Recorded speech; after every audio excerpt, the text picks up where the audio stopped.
You Booked It, episode 53. Hey, entertainers and performers of the world. I'm your host, Dane Reese, and welcome to You Booked It, where I chat with inspiring entertainment professionals 7 days a week. By digging into their journey, we're going to discover everything you need to do to have a successful entertainment career. You know, because training usually skips that part about how to actually make your skills work for you in the real world. Fellow entertainers, my drive here at You Booked It is to share the inspiring and incredible journeys of successful entertainment professionals. We're here to support your journey. So go to youbookeditpodcast.com and join the You Booked It email community, where we dig deep into truly actionable things you can be doing right now to book that next audition, submission, or gig. If you enjoy this free podcast, please show your support and search for You Booked It on Apple Podcasts or your favorite podcast app, where you can subscribe so you don't miss an episode, leave a rating, and review. And now, let's do this. Okay, let's get started. I am excited to introduce my guest today, Hannah Lockwood. Are you ready for this, Hannah? I'm ready, yes. Brilliant. Hannah is 23 years young and from Yorkshire in the north of the UK. She has been dancing since she was only 5 years old and has gained over 30 qualifications. She always loved the idea of being her own boss, which led her to turn her passion for dance into a business. And 2 years later, Danielle Dance is going strong, reaching people internationally. Hannah, that is a quick intro of who you are and what you've done, but why don't you tell us a little bit more about yourself? Fill in the gaps, who you are, and a little bit more about what you do as a professional in the entertainment industry. Yeah, of course. So first of all, thanks for having me. I'm super excited. Like you said, I'm Hannah, 23, from the north of the UK. I've lived there my entire life, apart from when I went to university. I was still in Yorkshire. I just moved to a different town a little bit further north. So yeah, northern girl, born and bred. So in terms of the entertainment industry, like you said in my introduction, I've danced since I was 5 years old. So as part of that, I've done performances each year with my dance school, and we've done collaborative performances elsewhere in the country with other dance schools. I danced throughout secondary school, or high school, as I know it's called in America. Yep. I've gone through to do shows as part of that. I danced whilst at university, and as part of that, we did shows and competitions. We even organised a flash mob one time, which was super fun.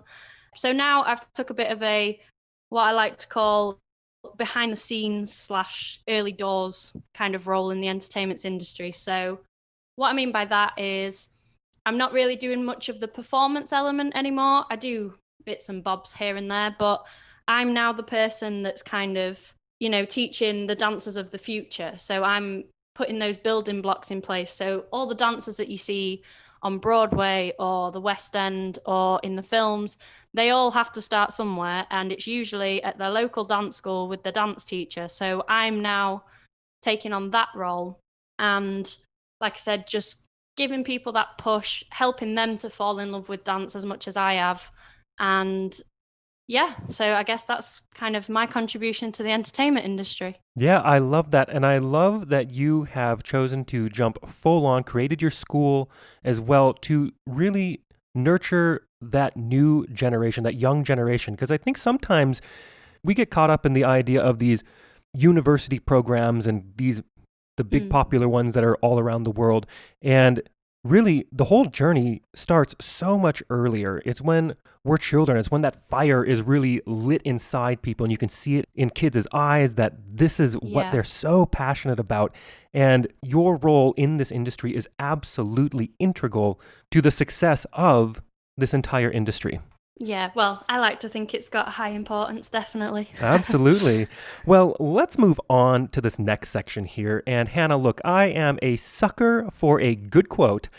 What is your favorite quote you'd like to share with our listeners? So it's a quote that I came across I'd say I'd say about a couple of years ago, just before I got my business off the ground. And it's just one of those quotes that no matter where you are in life, it just seems super relevant. So the quote goes, an arrow can only be shot forward by pulling it backward.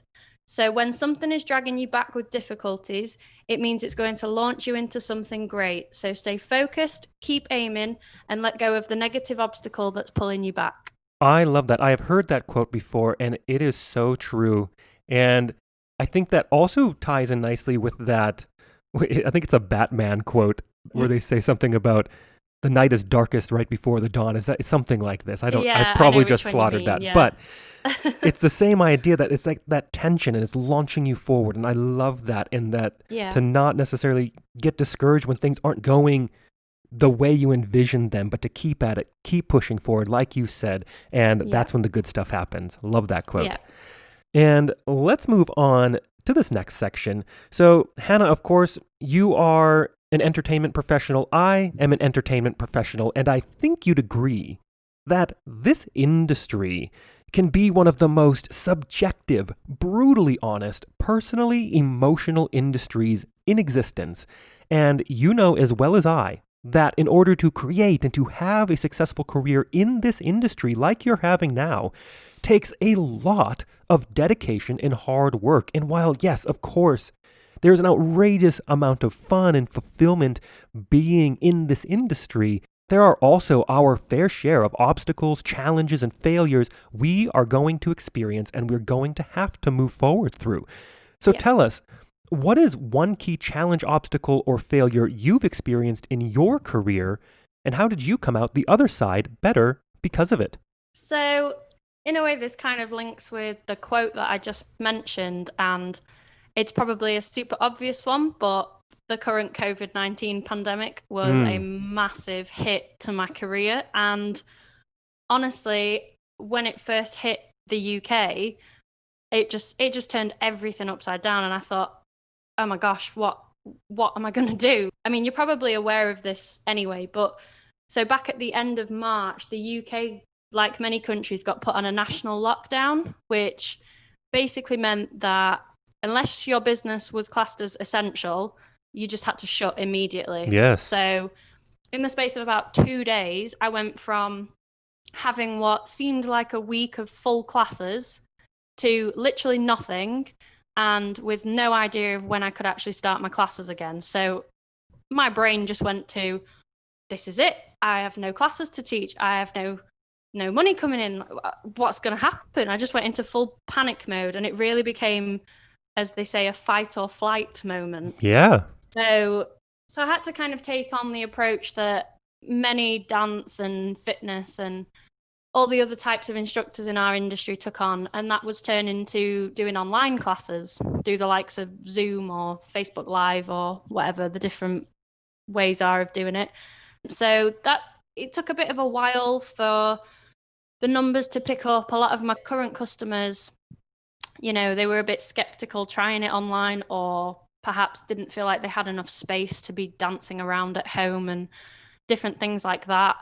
But anyway, persevered, managed to build the classes up, and I actually, partway through the lockdown, managed to start reaching new customers that hadn't previously been to a class at the studios. And some of them were local, some were elsewhere in the UK, but to my amazement, some of them were international. I even had in one of my kids' classes, there was a young girl from Turkey that joined in, and I was like, "Wow, how did you find out about my class in the north of the UK when you live all the way in Turkey?" It was Yeah. crazy. So that was pretty great. And then just this week, actually, the government have announced that we can open our doors again at the end of the month, which is great. I can't wait because it'll have been like 4 months since I last taught in an actual studio. So that's great. And as part of that, I've actually been given a bit of a business expansion opportunity because I've been offered the role of taking on 3 new Saturday morning kids ballet and tap classes at the studios where I teach a lot of my classes. So it's kind of weird. Not only have I managed to keep this little business afloat for the past 4 months when I know it's been so hard for a lot of businesses, not just in our industry, but in every industry to Yeah. stay open. But I'm actually potentially coming out of it in a better position. Like I've got more opportunities and more classes. So yeah, it's just bizarre. I didn't think I was going to come out of it in a better position. So that's pretty great. That's fantastic. And I love that you just went forward. You had your moment of panic and you go, Yeah. okay, this is not helpful. How do we make this good? How do we make the best out of this awful situation? And it sounds like you've done an incredible job at it. And it's amazing Thank you. that, like you said, you're coming out better because you've taken advantage of this very unique situation. And now your business is thriving more than it ever has. I love that. And let's move on to this next section, to a time that I like to call your spotlight moment. That one moment in time you realized, yes, I am going to be an entertainer for a living. Or maybe it was, yes, this is what I need to be doing in the entertainment industry. Tell us about that. Yeah. So obviously, having fallen in love with dance at such a young age, I knew I always wanted it to stay a key part of my life in one way or another. And as my family have always liked to point out, apparently I've never liked the idea of working for somebody else. And I've liked the idea of telling people what to do. So I guess you could say I've always wanted to be my own boss. So originally, like most children that enjoy dancing and acting and drama and all the other subjects, I loved the performance side of it. I was never a really confident person when I was younger. I'd say I kind of came out of my shell once I got to university, which is quite typical of a lot of people. But the thing is, when I was about 15, I had quite a nasty accident in PE at school. So, in my opinion, that kind of scuppered any plans of going down the performance route because it left me with a bit of a recurring hip injury, which is not brilliant. No. So, but I'm kind of glad in a way because I might not have necessarily gone down the teaching route if I'd have just been so focused on going down the performance route. And I've seen a lot of the intense training that professional dancers have to go through. And I honestly don't think my body could have taken it, especially with the hip injury. So, like I said, in a weird way, I'm kind of glad it happened. So then as I went through university, I didn't actually go to study dance. I went to study a degree called enterprise development, which is a really, really fancy way of basically 3 years of learning how to set up a business and how to keep it running. It's a fancy way of saying that. Yeah. So, but whilst I was there, I joined the Dance Society and I was actually the president of it for one of the years. And I taught contemporary for a couple of years whilst I was there. And I think the point that I had my, as you called it, spotlight moment was in one of our annual showcases. There was most of the dancers that I choreographed, I also performed in as well, but there was a few choreographed for other people to perform.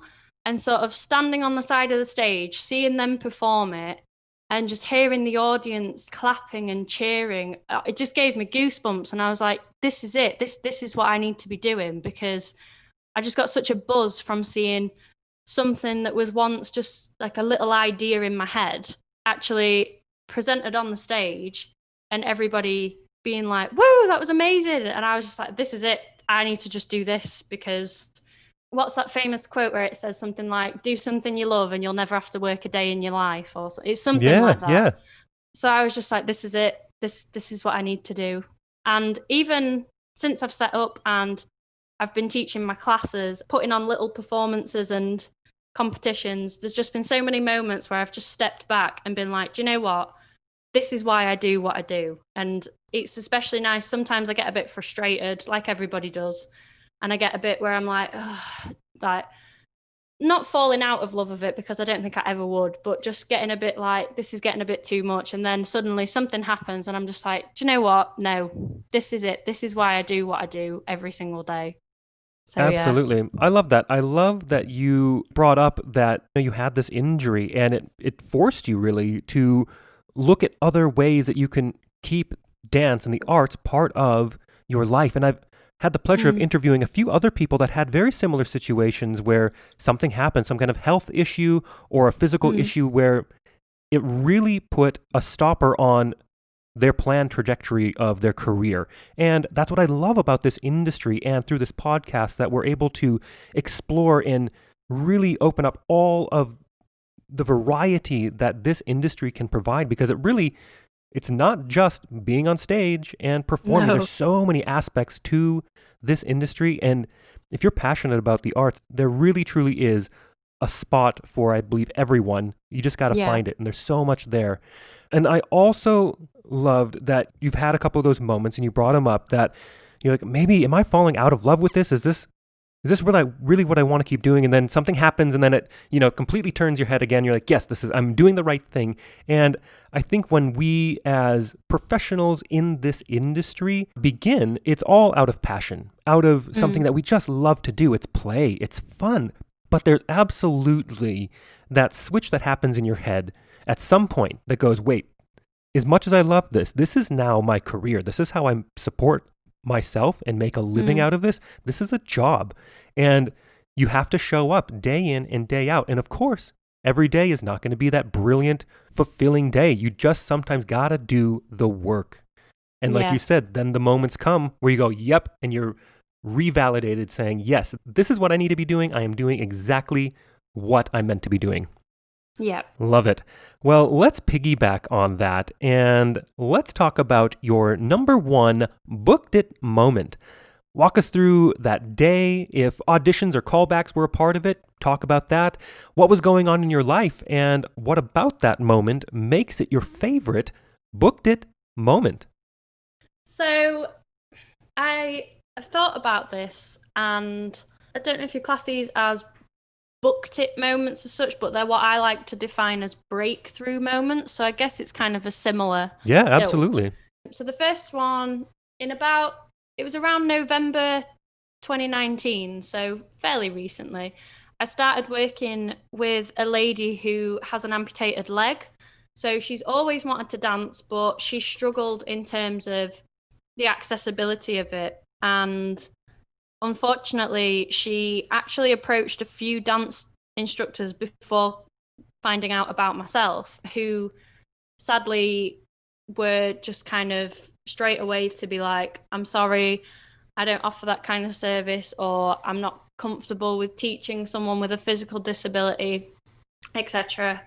But she came to me, and I was open and honest. I said, I've never worked with someone who has a physical disability before, but I'm willing to adapt my knowledge that I have of structuring a dance lesson and try and fit it around what's comfortable for you, try and find what your limitations are, maybe even try and break through those barriers that you think are there, but might not actually be as big of a barrier as you think. And bless her, she's so game for just trying anything.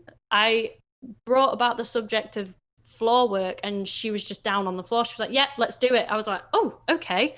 So that was quite cool because it was a new experience. And then shortly after that, I suddenly found that I was no longer approaching people and sort of trying to sell my service. Suddenly I had people approaching me and trying to get lessons from me. So I was like, hang on a minute, people actually know about me now and they want my service. It's not me trying to get their custom. And that just felt like quite a bit of a breakthrough moment, because I was like, hang on a minute, I'm no longer having to do that side of the grafting, because people now actually, like, I'm wanted. People want my services. It was just such a great feeling.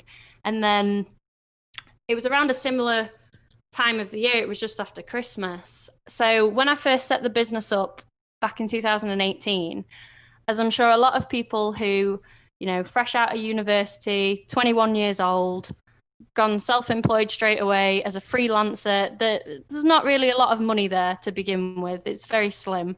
So I had to take up a weekend job at the pub down the road from where I live. So I'd worked there since being 16, and then on and off in the holidays between university. So I started working there at the weekend, and there were other reasons behind it, but I'd got to the point where I thought, Do you know what? I think this business is really sort of taking off now, and I think I'm ready. I don't think it's going to expand any further until I take that leap of going at it full time. Yeah. So, handed my notice in, left just after New Year, sort of midway into January. And although unfortunately COVID hit in March, which kind of threw everything up in the air, in that sort of 6, 7 weeks between going self employed full time and hitting the lockdown, just the growth of the business was ridiculous from, well, from a financial element, but just from the amount of customers that I had in my inbox and coming into classes, it was just crazy. So that was a breakthrough moment as well, because I felt like it was really the start of the next chapter, and I could just well and truly throw myself into the business completely. I do believe that I have a booked it moment still to come, and I feel like that moment will be when I can finally open my own fixed studio, because at the moment I just hire out different studios from different people. So I feel like once I can finally get my own cemented premises and sort of grow my empire in that one place, I feel like that's going to be my personal big booked it moment. Absolutely. I love both of those breakthrough stories, and congratulations on making it to the point where you could take your business full time. That's a Thank massive, you. massive win. Well, let's take a moment to talk about the present. What projects are you working on now? What are you looking forward to? And I mean, we've talked about it a little bit, but we are amidst this global pandemic. How do you Yeah. see this industry moving forward in the next couple of years?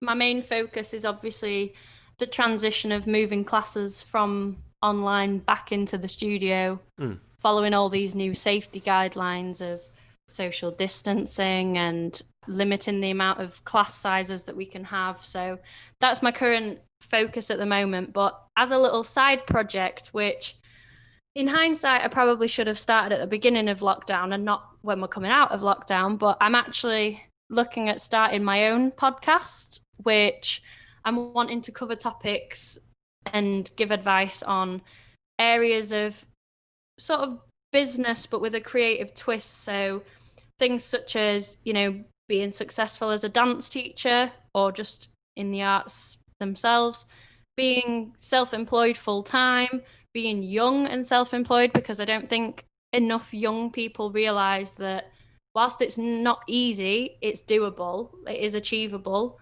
I think people, when you hear the word entrepreneur or self employed, you think of people like Richard Branson, who obviously has built this empire over a long period of time. And it's like, yeah, but you can start that from a young age. It's not impossible.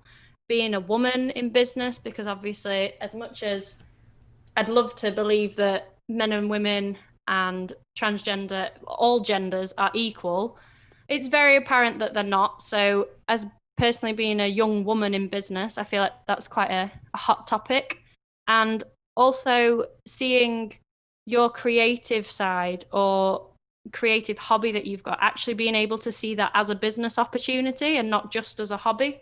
So, obviously, I'm going to search for guests who want to talk about these topics and their own experiences. So that's kind of what I'm working on at the moment. So being able to appear on podcasts like yours is super helpful, because it's great to see how it all comes together. And moving on to what you asked about moving forward in terms of the entertainment industry, I think for me, I really hope that once normality, if that's what you can really call it, is restored, that I hope that people will be more appreciative and supportive of the arts as an industry and sort of take it more seriously. Because, well, I know in the UK in particular, everyone seems to have, taken up dancing at home or painting, or they're making videos on TikTok where they're doing all these different dance trends, or they're maybe doing a bit of lip syncing and acting out their favorite scenes and things like that. And we've had petitions go around, because previously there was an announcement where businesses such as pubs could reopen, but no arts venues were allowed to reopen. So that caused quite a bit of uproar.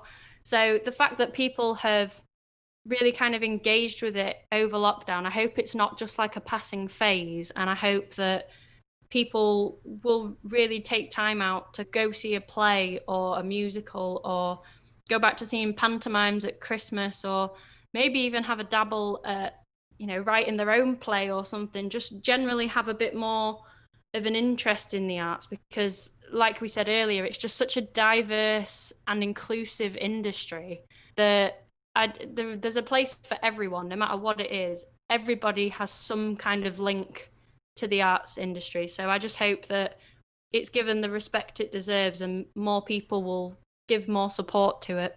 Wonderful. I love your insight on all of that. I think it's fantastic, it's positive, and I really hope as well that people's interest in the arts isn't just a passing phase, like you said. And also, as far as the podcast, after this, I am happy to share all of my stuff that I use to record these and do these, and I will give all of that to you so you can get up and running quickly. Thank you. Of course. And it is time to move on to one of my favorite sections in the interview. I call it the Grease Lightning Round. Ooh. I am going to ask you a handful of questions. I want you to answer them as quickly and concisely as possible, one after another. Are you ready? I'm ready, yes. Brilliant. First question. What was the one thing holding you back from committing to a career as an entertainer? The fear of potential financial insecurity. Great. Second question. What is the best piece of advice you have ever received? Oh, off the top of my head, there's 3. So the first one is, don't worry, because worrying just means that you suffer twice. So only worry when you've actually got something to worry about. Act confident and people will believe that you're confident. And then the third one is, make opportunities, seek opportunities, but don't ever sit and wait for opportunities. So true. All 3 of those, brilliant. Third question. What is something that is working for you right now? Or if you'd like to go pre-COVID, what was working for you before our industry went on pause? So I found that a lot of people seem to really want and appreciate a more tailored experience. So I found a big increase in inquiries about one-to-one sessions. This was both, pre-COVID, during lockdown, and even after lockdown. So for me, I've got an increase in private one-to-one tuition, because I just find there seems to be a bigger market emerging for that. Brilliant. Fourth question. What is the best resource, whether that's a book, a movie, a YouTube video, podcast, maybe a piece of technology that you found is helping your career right now? Well, for the past 4 months, I've obviously found the likes of online services such as Zoom useful, because if those services weren't available, I'd have just been sat here for 4 months thinking, what am I doing? I've got no way of teaching classes. So they've been a big help for being able to keep things ticking along. And I've also found podcasts super helpful too. I've listened to quite a few sort of motivational ones. I'm not going to name names because a few of them have some inappropriate language in the title of them, but I've just found them really useful from a business point of view, but also from a sort of self-development, mindfulness perspective as well. Yeah, wonderful. And the fifth question, if you had to start your career from scratch, but you still had all the knowledge and experience you've collected from your career in this industry, what would you do or not do? Would you do anything differently, or would you keep it the same? I think the main thing I would do is I would connect with more people earlier on. So what I've come to find is quite a few of my teaching opportunities that I've had have come from meeting someone who knows someone who knows someone that's looking for a dance teacher that I fit the criteria for. So I think it's just that, network with people, connect with people who might not even seem like it's a relevant connection, but you just don't know who that person knows as well.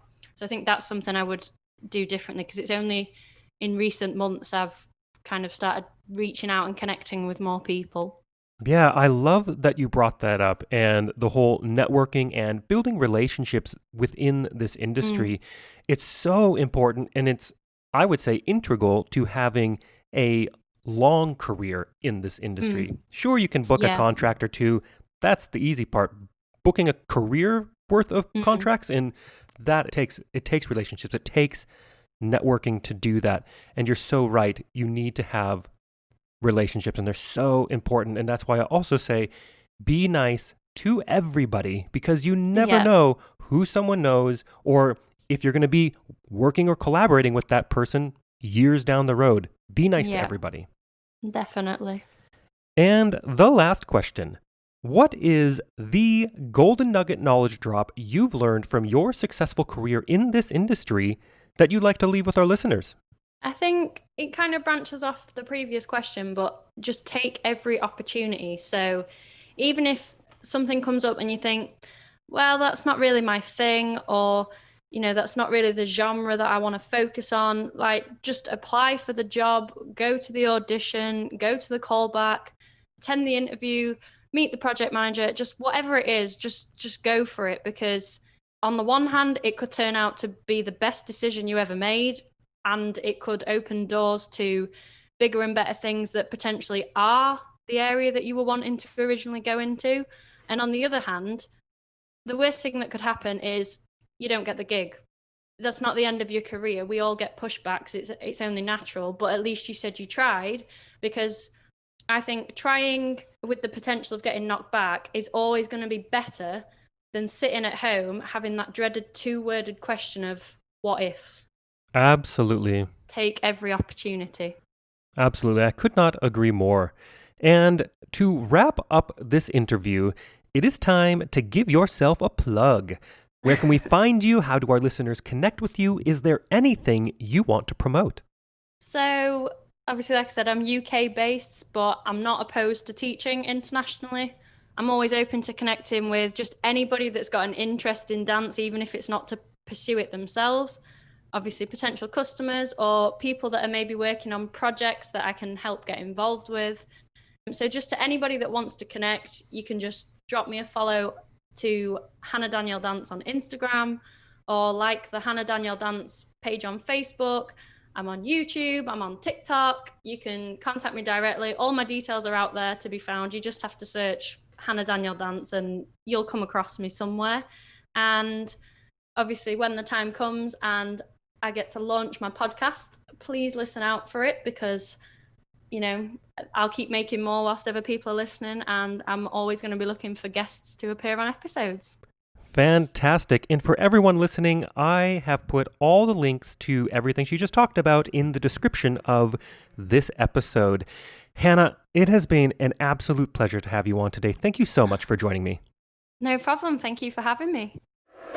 Thank you so much for joining us today. My one call to action for you is to go to youbookeditpodcast.com and join our free email community, where we dig deep into a continually growing resource of truly actionable things you can be doing right now to help advance your entertainment career. Don't miss an episode. We have a new guest 7 days a week. Search for You Booked It on Apple Podcasts or your favorite podcast app and subscribe today. All the best to you. We'll see you tomorrow.